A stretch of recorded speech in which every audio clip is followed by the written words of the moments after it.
ఆమె చీరలు మార్చేసినట్లు లవర్స్ను మార్చేసింది. 6 నెలల వ్యవధిలో 6 బాయ్ ఫ్రెండ్స్తో గడిపింది. అంతేకాదు భర్తను సైతం ఏమార్చింది. ఒక బాయ్ ఫ్రెండ్ ప్రైవేట్ వీడియోలను సోషల్ మీడియాలో పోస్ట్ చేయడంతో రచ్చ షురు అయింది. దీనికోసం ఆమె భర్త సాయం కోరింది. పాపం అమాయక భర్త బాయ్ ఫ్రెండ్పై కేసు పెట్టి అరెస్ట్ చేయించాడు. అక్కడితో భార్య ప్రైవేట్ బంధాలు క్లోజ్ అవుతాయనుకున్నాడు. కానీ సీన్ రివర్స్ కావడంతో భర్త ఆత్మహత్య చేసుకున్నాడు. భార్యపై ఆయన రాసిన 19 పేజీల లేఖ ఇప్పుడు సంచలనం రేకెత్తిస్తోంది. నా భార్య రేణుకకు ఏ లోటు రాకుండా చూసుకున్నా, కానీ ఆమె ఏడాదిన్నరలోనే 3 వివాహేతర సంబంధం పెట్టుకుంది. అంతేకాకుండా ప్రైవేట్ వీడియోలను రికార్డ్ చేసుకోగా ఓ లవర్ దానిని ఇన్స్టాగ్రామ్లో షేర్ చేశాడు. ఆ దారుణాలను చూసి నేను ఎలా తట్టుకోగలగాలి? అసలు రేణుకకు ఏం కావాలి? ప్రేమనా లేక శృంగారమా అంటూ భర్త సీతారాం 19 పేజీల సూసైడ్ నోట్ రాసి ఆత్మహత్య చేసుకున్నాడు. భార్య అరాచకాలకు మరో భర్త బలైపోయిన సంఘటన హైదరాబాద్లో సంచలనంగా మారింది. ఏ అమ్మాయి కూడా అలా చెయ్యవద్దంటూ సీతారాం తన వేదనను లేఖ రూపంలో పంచుకున్నాడు. ఏపీలోని మార్కాపురానికి చెందిన సీతారాం నంద్యాలకు చెందిన రేణుకకు 2018లో వివాహం జరిగింది. వీరికి 2 పిల్లలు ఉన్నారు. బాచుపల్లిలో నివాసం ఉండేవారు.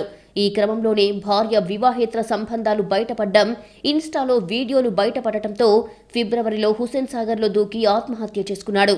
అయితే సీతారాం తల్లిదండ్రుల ఫిర్యాదుతో పోలీసులు కేసు నమోదు చేసి దర్యాప్తు చేపట్టగా సంచలన విషయాలు వెలుగు చూశాయి. సాఫ్ట్వేర్ ఇంజనీర్ సీతారాం రాసిన 19 పేజీల సూసైడ్ లేఖను స్వాధీనం చేసుకున్నారు. తన భార్య వివాహేతర సంబంధాలే తన చావుకు కారణమంటూ సీతారాం లేఖలో ప్రస్తావించాడు. 19 పేజీల్లో రేణుక వివాహేతర సంబంధాలపై పూర్తి విషయాలు రాశాడు. రేణుక 3 వివాహేతర సంబంధం పెట్టుకుందని, ఏడాదిన్నరలోనే 3 వివాహేతర సంబంధం నడిపిందని తెలిపాడు. ఒకరితో ప్రైవేటుగా ఉన్న సమయంలో ఆ వీడియోలను రికార్డ్ చేసిందని తెలిపాడు. ఒక అమ్మాయి ప్రైవేట్ వీడియోలను రికార్డ్ చేయడమేంటి? రమణ అనే వ్యక్తి ఆ వీడియోలను ఇన్స్టాగ్రామ్లో పోస్టు చేశాడు. అవి చూసి నేను ఎలా తట్టుకోవాలి? అవి చూశాకే తెలిసింది నా భార్య నిజస్వరూపం. నా భార్యకు ఏ లోటు రాకుండా చూసుకున్నా, కానీ ఆమె నాకు నమ్మక ద్రోహం చేసింది అంటూ సూసైడ్ లెటర్లో సీతారాం ఆవేదన వ్యక్తం చేశాడు. తాను ఇంట్లో లేని సమయంలో రమణ పలుమార్లు ఇంటికి వచ్చి రేణుకతో గడిపాడని, అసలు రేణుకకు ఏం కావాలి అంటూ ఆ లేఖలో ప్రశ్నించాడు సీతారాం. ఈ ఏడాది ఫిబ్రవరిలో హుస్సేన్ సాగర్లో దూకి ఆత్మహత్య చేసుకున్న సాఫ్ట్వేర్ ఇంజనీర్ సీతారాం రాసిన సూసైడ్ నోట్ ఆధారంగా పోలీసులు దర్యాప్తును వేగవంతం చేశారు. ఈ సూసైడ్ కేసులో ఇప్పటికే 3 అరెస్ట్ అయ్యారు. రేణుకతో పాటు ఆమె 2 లవర్స్ రమణారెడ్డి, శ్రవణ్ అరెస్ట్ అయినట్లుగా పోలీసులు తెలిపారు. తన కుమారుడి ఆత్మహత్యపై సమగ్ర దర్యాప్తు చేయాలని తండ్రి డిమాండ్ చేస్తున్నారు. అంతేకాకుండా తన కోడలికి సంబంధించిన ఫోన్ని ఓపెన్ చేసి అందులో ఉన్న రహస్య సమాచారాన్ని మొత్తం కూడా బయటపెట్టాలని ఆ తండ్రి కోరుతున్నారు.